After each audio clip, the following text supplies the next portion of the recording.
This is the Aftermarket Radio Network.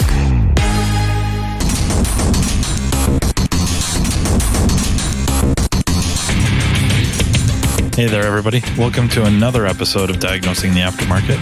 I'm Matt Fonslow, and today I'm going to kind of wing an idea I've been thinking about recently. Not so much a lesson, I don't think. It's not one of those what we could learn from type things, I don't think. At least that's not my initial intent.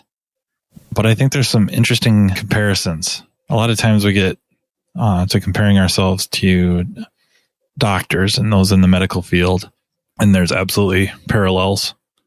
But there might be more parallels to us against or versus chefs or cooks. You know, it's no secret we're facing a technician shortage. Napa Auto Care is addressing that. The free 2-year Apprentice program offers a variety of training to produce a technician with 3 ASE certifications. To learn more, members can visit member.napaautocare.com. So I'm watching an episode of MasterChef with my daughter. It's one of her favorite shows. And this latest season is MasterChef Legends. And the episode I caught, it was interesting to me because it had the contestants, if you will. All of them, I believe, are home chefs. They're not professional. They've not worked in kitchens, in restaurants, or anything like that. And they go through this competition to win. And I guess they get a good bit of money. And then I think they get to come out with their own cookbook, stuff like that. This episode was interesting that the contestants had to cook with a professional chef. And by professional, I mean, these guys, I think, as to, relates to the name of the season. I mean, they're legends. I was not very familiar with any of them. Gordon Ramsay, of course. And then they had a few others that I think I've heard names, seen maybe on Iron Chef America or the old Iron Chef. But the contestants had to cook with these professional chefs, these Michelin star chefs from around the United States. And, I don't want to blow it out of proportion. They did, I think, 3 rounds, if you will. And the last one was Ramsay, was the final, legend chef that they had to cook with. And what became very glaringly obvious was the speed, the efficiency, the economy of motion that these professional chefs displayed. And the contestants could not keep up. Granted, there's a difference in that the professional chef is cooking something they're very familiar with. They've done it over and over and over again. And the contestants have never, presumably never cooked this dish. So they're literally trying to watch and keep up. So that, that's part of the challenge. And I get it, but they are blown out of the water. Just the fluid of motion that these master chefs, these, the real master chefs, the professionals, not the contestants, displayed was just, it was mind boggling. And, the contestants are all good. I mean, this is one of the later episodes. So they've shown proficiency, at least in being able to make very tasty or whatever meals that meet criteria for the judges to keep moving on. And I think a lot of their contests or rounds, what have you, episodes, they have timed competitions that they have to make something within a certain amount of time and then present it. So they have some higher level, I would think, skill and capability. And yet next to the pros, there's a sports show a few years ago called Pros versus Joes. And, the pros in a way was a kind of a misnomer in that the pros were all retired and some of them advanced age. So I think I remember some basketball ones that had Chris Mullin and Akeem Olajuwon. Trying to remember some of the other ones was for wrestling and not flying off the ropes. Although, they're going to be in the ring with him for or on the mat with him for, I think, a minute. But if they could escape, then they could leave earlier. Nobody left early. It was, they would have been better off just laying down in the middle of the ring and letting him lay on top of them until the buzzer went.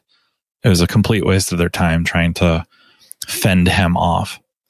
Pro that was doing it had a fairly lengthy career in professional wrestling, but really he's a gold medalist in wrestling, freestyle wrestling.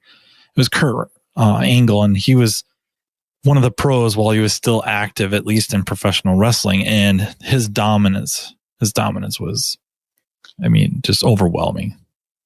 It was a complete waste of their time trying to fend him off. But back to the Master Chef.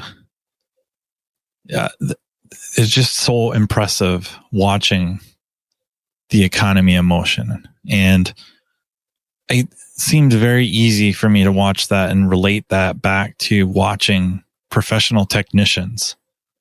The fluid of motion on the ones that consistently, I guess, what else would we call it? Turn and burn, bang out the work, turn hours, beat flat rate, whatever, I guess, description or phrase we want to use to describe them. It's very similar when you watch the techs that can really turn out the hours and turn out the work.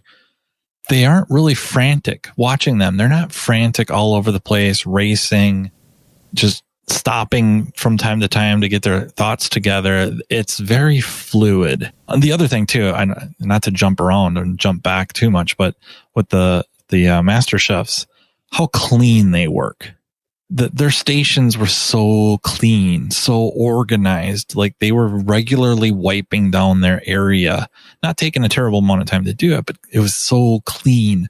And I got to level with you. The fastest techs that come to mind that I've personally witnessed, and I know there's some that are just insanely fast out there and I've never seen them work, but the ones that I've seen firsthand, and it's not a terrible many, but the ones I've seen, that's the other thing. They work so clean. Their areas stay so clean that just the area that they're on the car they're working on, the area around that they're working on, the bench, the toolbox, however the layout was or is in the shop, it was so clean. And, I guess organized, in some cases, maybe organized confusion when they had a tool cart with tools in it, depending on what they were doing, but still they knew where everything was. Everything was laid out in a certain way. It was very, very just orderly, if you will, in some fashion. And that's exactly what I was watching on this show. Easy to make the reference back to a do-it-yourselfer that, yes, they could probably do some of the work we do. It will take them longer. The quality might not quite be as high, and I'm not insinuating that it's horrible and the vehicles are dangerous after the work they've done. It certainly could be. Certainly could be. They are capable. Many are capable of doing quality work, at home in the garage under a shade tree in the back. But it takes time, and they would not be doing it that way professionally at all. It just seems like an obvious comparison right then and there. Auto techs versus, not versus like in competition, but for comparison's sake. Auto technicians versus chefs, cooks. I'm thinking chefs more, but maybe it's 6 of one, half a dozen of the other. I'm not sure. It's no secret we're facing a technician shortage. Napa Auto Care has a solution with the Napa Auto Care Apprentice program. The program was engineered by one of our own. Pete McNeil and master technician Jake Sorensen of McNeil's Auto Care in Sandy, Utah realized that the problem of not having technicians available for hire was not going to solve itself and decided to take action and look at a different audience of individuals available for hire. A focus was put on younger individuals with the right passion, desire, and attitude to work in the automotive repair industry. Jake and Pete sought these individuals and developed a technician apprentice program to give them the training needed to become a successful technician in today's world. The Napa Auto Care Apprentice program includes a comprehensive 9-stage curriculum that includes a variety of types of training, classroom training videos. Exclusive to the Apprentice program, these videos provide an in-depth training from a successful master technician. Auto Tech classes, instructor-led courses offered through Napa Auto Tech. Auto Tech e-learning, web-based e-learnings designed to target specific training topics. Hands-on learning. The apprentice will apply the skills gained from the classroom training videos, Auto Tech instructor-led training, and Auto Tech e-learnings in the shop with the guidance of a mentor. The apprentice program curriculum is competency-based, meaning an apprentice can move through each stage at a pace that best suits them. Most apprentices complete the program within 2 years. Upon completion, apprentices will have earned ASE G1, A4, A5, and AC certifications, adding industry validation to the skills an apprentice acquires. Grow your bottom line. Having an apprentice in your shop will ultimately benefit your bottom line as they advance through the program. In most cases, as the apprentice develops their skill set producing billable hours, you will begin to see a growth in your gross profit by stage 5. Keep your apprentice motivated with an apprentice toolkit. One of the largest entry barriers for individuals looking to enter the automotive repair industry is the cost of tools. Napa Auto Care has worked with our supplying partners to offer an exclusive, comprehensive tool set, including a 4-drawer tool cart for all registered apprentices. To learn more, members can visit member.napaautocare.com. The one obvious thing, and maybe not obvious, I shouldn't lead with that one, but I'm going to lead with this. What I found was if you want to be a professional chef, you can get a job being a chef. And sure, experience and all that helps. Not unlike an auto tech. There's no licensing program. You do not have to have a license to be a chef. Education helps, of course. Experience helps, of course, just like us. But you don't have to be licensed. There's no, mid-level criteria that you have to meet to be able to work in a kitchen. Very much like us.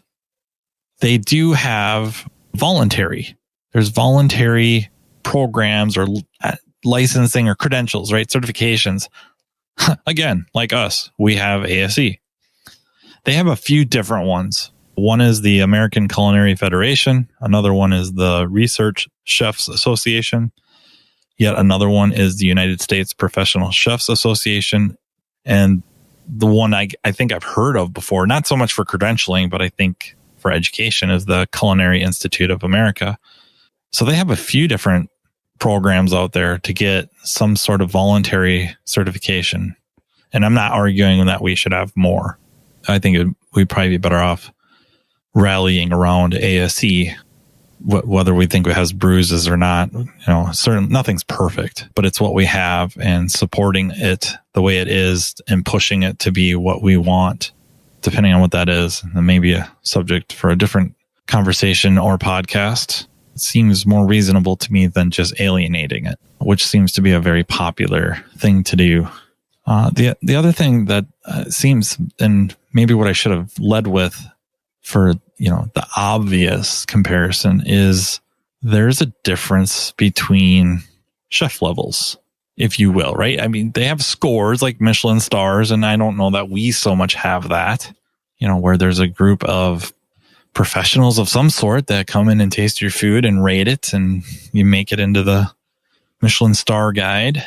I don't know that we so much have that, but there's certainly a difference between, the cook and the greasy spoon, as good as they are, as much as like eating there. And, if we go rocket to the top, whoever that may be, we could pick on a Ramsay or any number of celebrity chefs, assuming that they're actually good. He seems like he can back up what he does.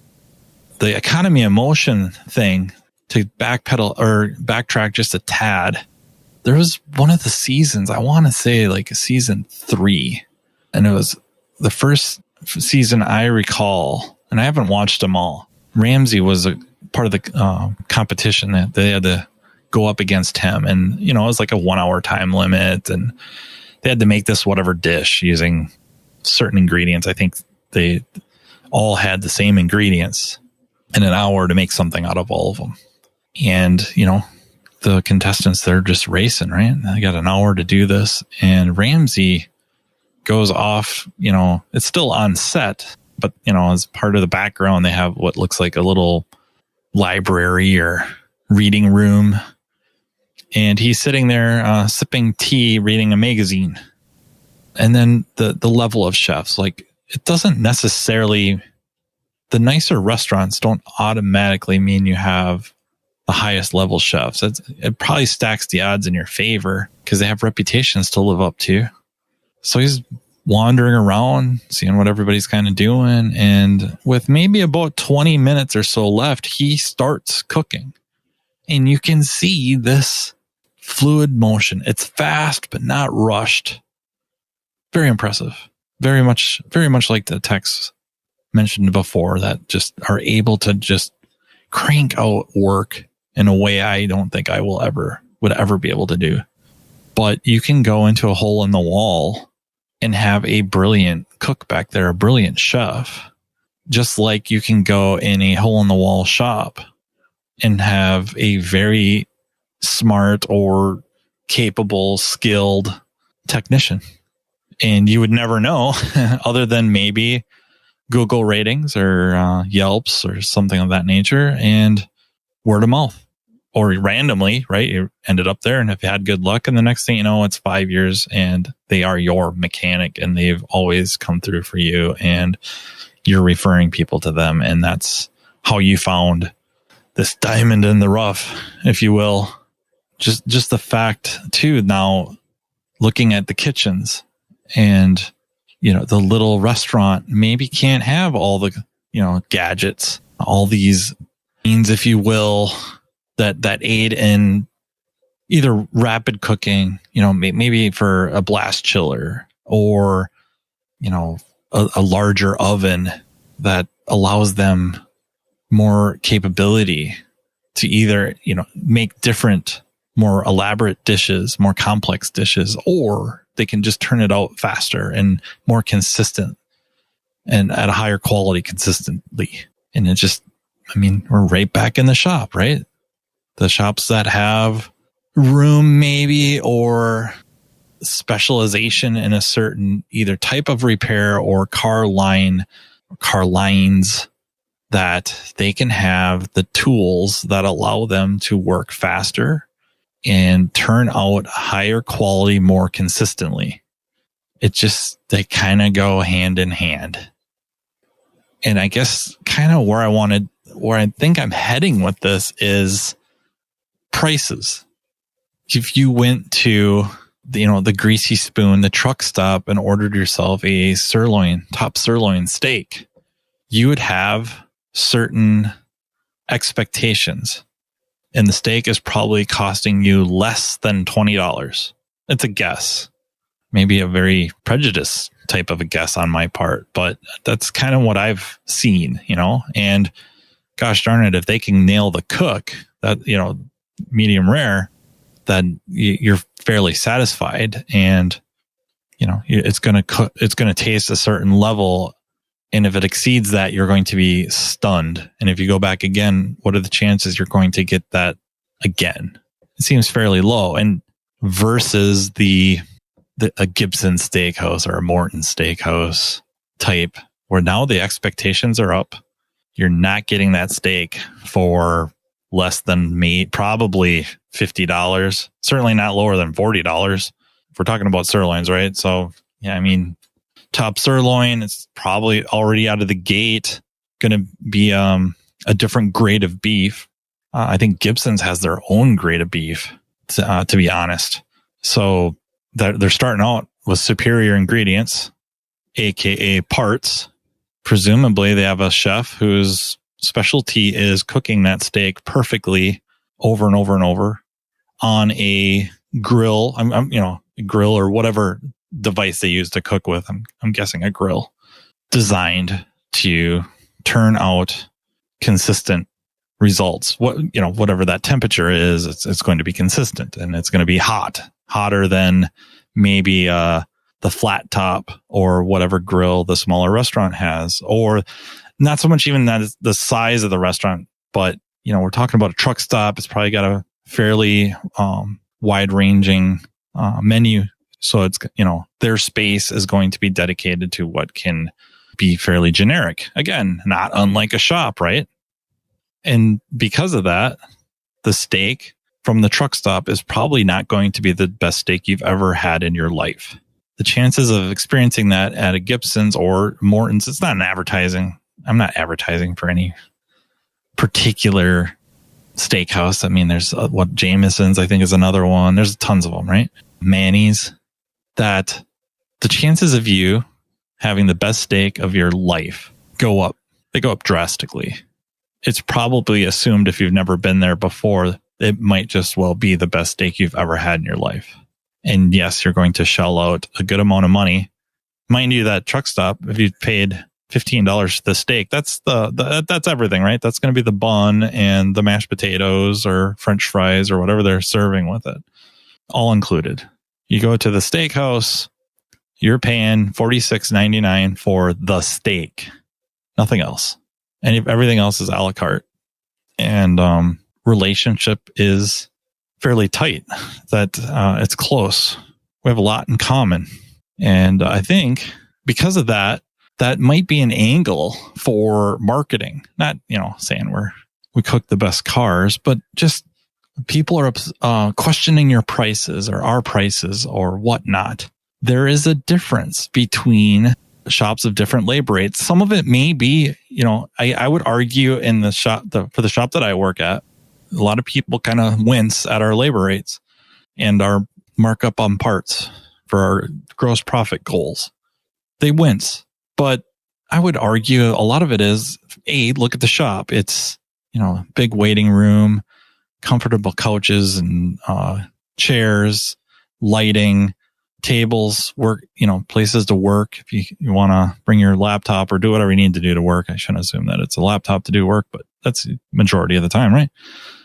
Free Wi-Fi, high-speed internet, kids play area, activities for kids to do, free snack bar with soft drinks, coffee, hot chocolate, tea, healthy snacks, very, very unhealthy snacks, you name it, it's there for you. We want to take care of you as well as justify our prices. And that isn't the sole reason why our prices are our prices. We also have equipment. We have stuff that cars get sent to us by various entities, be it customer referrals, other shops, dealerships. Lately, it's been insane. It's the most insane thing I've ever seen in my life. And I'm not dogging on them. It's a lot of them are kind of older cars. They don't have the equipment anymore. They got rid of it or it broke and they can't have it fixed. And so they find out we have this stuff and we can do it. And then of course on the newer cars, repair shops, they do what they can. And then it's either go to the dealer or ship it to the shop I work at. And we can finish the repair for them, and whether the customer knows about it or not. But we have all this equipment to be able to fully service vehicles. And that contributes to that. That to me is not unlike a restaurant that, maybe doesn't have the massive menu. It could, especially if they're doing it at a very high quality. But if they are, whatever kind of a restaurant, that they have the stuff they need to do to make it that high quality. So, if it's an Italian restaurant, they've got the big mixers in the back that some restaurants probably would not have because they make all their own pasta. They make all their own bread. So they have one of those gigantic, they look like a KitchenAid mixer that got hit with a size expanding ray from Honey, I Blew Up the Kid. You know what I mean? It's just, that's what they got going on. And that's how they justify their prices. Like, we're going to use the best ingredients. We're going to have for quality and speed, and all of that costs money. And we have to, kind of transfer that cost over to you, the customer. And it's not a bad thing. I don't know where and when it ever became a bad thing, but it seems to be a bad thing. So really, that's my point, is that we can kind of look at restaurants and compare ourselves a little bit to that as a kind of a marketing strategy, and at least at the front counter, come back to or respond to clients that have some questions or wincing a little bit at prices that, it's not unlike higher end restaurant. Would you expect to pay the least amount of money for the best meal?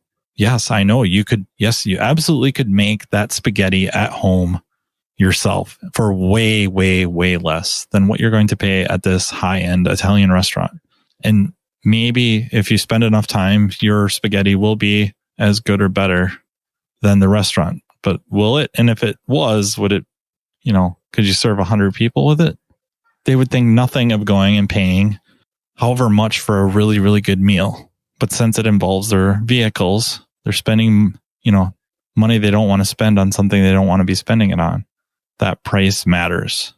So maybe next time, customers a little I don't even want to say disgruntled, but just questioning some prices. That might be an angle to think about taking. Just as a comparison, make them think about that a little bit.